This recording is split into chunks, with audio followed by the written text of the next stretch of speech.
Halo, kembali bersama aku Rizky Fitri.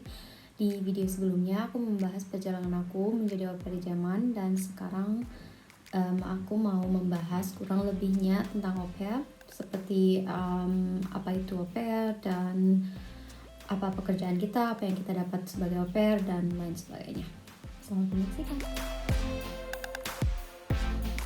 Jadi au pair itu setahu aku program untuk anak muda yang belum menikah dan belum mempunyai anak yang berkesempatan untuk pergi ke luar negeri dan tinggal bersama keluarga angkat dalam waktu yang terbatas. Kita juga membantu keluarga angkat kita yang di sana, dan keluarga angkat juga mensupport apa yang kita butuh atau memberikan apa yang kita butuh. Jadi mungkin kurang lebihnya bisa kita bilang pertukaran jasa dan pertukaran budaya, karena kita juga mau mengetahui budaya dari keluarga itu atau budaya dari negara tersebut, atau mereka juga ingin mengetahui budaya kita. Itu penjelasan tentang au pair menurut aku. Kalau ada yang kurang lebih atau salah, tolong komen. Selanjutnya, apa sih yang kita butuhkan untuk menjadi au pair? Tiap negara beda sih. Contohnya aku di Jerman, yang pertama kita butuh yang pastinya sertifikat bahasa Jerman. Dulu aku minimal A1 sih, emang A1 udah minimal banget, tapi kayak aku udah denger juga sekarang katanya sih A2. Masuk akal sih, soalnya A1 udah jelek banget buat au pair, soalnya kita juga kan butuh ngobrol atau kita harus ngomong sama anak-anak yang fasih. Gitulah pokoknya, kalian ngerti gimana. Itu terus sertifikat, terus kontrak dari keluarga angkat kita, terus surat izin tinggal dari keluarga angkat kita, terus undangan dari keluarga angkat kita. Kayaknya itu aja sih yang kita butuhkan. Aku juga masih ada sih dokumen-dokumen dari JF aku. Kurang lebihnya seperti itu sih. Tapi kalau kita beruntung, keluarga angkat kita juga atau JF kita juga, mereka bisa lebih tahu dari kita. Jadi kayak mereka lebih tahu apa yang kita perlukan untuk visa, atau apa yang mereka perlukan untuk kita apply visa.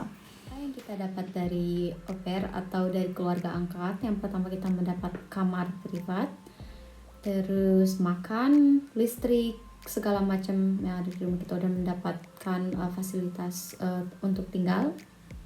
Yang seterusnya gaji, yang pasti gaji juga sekitar 260 euro, kalau ke rupiah kurang lebih 4 juta. Nggak banyak sih, tapi kita udah mendapat semua fasilitas hidup dari keluarga angkat kita. Terus kita juga mendapat hari libur, kita juga mendapat kursus bahasa, itu juga tertera dalam Vertrag, sekitar 50 euro per bulan. Terus asuransi. Jadi kalau kita sakit, kalau kita beli obat atau apa, itu udah ada asuransi. Dan yang selanjutnya, pekerjaan kita sebagai au pair itu sangat beda tiap keluarga. Menurut pengalaman aku sih, aku cuma babysitting anak-anak, jadi aku cuma fokus ke anak-anak. Aku nggak ngerjain pekerjaan rumah, karena mereka juga punya kayak putzfrau, itu kayak pembantu, tapi kayak datangnya cuma seminggu sekali atau 2 kali seminggu. Jadi aku nggak perlu bersih-bersih rumah, aku cuma fokus ke anak-anak. Terus, tapi kadang juga aku ya bantu dikit-dikit lah, kayak di dapur atau pakaian. Terus kita juga kerja maksimal 6 jam. Kalau lebih, ya keluarga angkat harus bayar lebih juga. Tapi itu sih aku udah bilang kan, itu tergantung ke keluarga angkat kita seperti apa. Kita sebagai au pair, kita juga nggak bisa, maksudnya kalau kita free terus kita di rumah, kita juga nggak bisa seenaknya ngundang orang atau ngundang teman ke rumah. Maksudnya boleh kita ngundang teman atau ngundang orang, tapi pertama kita harus dapat izin dari keluarga angkat kita. Soalnya keluarga angkat kita juga gak mau kan kedatangan tamu pas mereka lagi berantakan atau pas mereka lagi ya you know lah gimana. Pokoknya mau apa-apa itu harus minta izin. Atau kalau kalian mau keluar rumah dan pulangnya agak larut malam atau gimana, harus kasih tahu keluarga angkat kita agar mereka nggak khawatir. Kalau kalian mau jadi au pair tanpa agen, coba kalian buka website aupairworld.com. Kebetulan aku tinggal di kota yang ada kantor atau ya kantor au pair world. Kayak waktu itu aku dapat undangan kan kayak ulang tahun mereka atau anniversary mereka, dan kebetulan aku juga dapat dapat souvenir kayak gini. Kayak aku senang aja gitu, aku bisa jadi bagian dari mereka. Iya, itu sih. Pokoknya kalau kalian mau jadi menjadi au pair tanpa agen, kalian harus rajin, kalian harus sabar. Itu yang paling penting, sabar. Jangan hati-hati sama scam. Itu scam ada di mana-mana, dan scam biasanya minta uang. Pertama minta uang.